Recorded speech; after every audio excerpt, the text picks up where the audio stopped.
Hey everyone!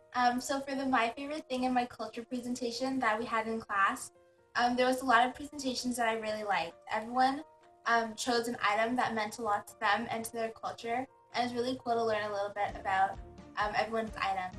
But one specifically that I really liked would probably be Mary Grace, because she chose her flag, and it was really cool to learn about the symbolism and meaning behind her flag, because I didn't know that before, and you could tell that it meant a lot to her, and it was really cool to learn about that. Also, because when she went up in front of the class, you could tell that she was really comfortable. Um, you could also tell that she practiced a lot, because she knew what she was going to talk about before, and it really helps, especially since when you're up in front of the class with everyone staring at you, it gets really hard to remember your words.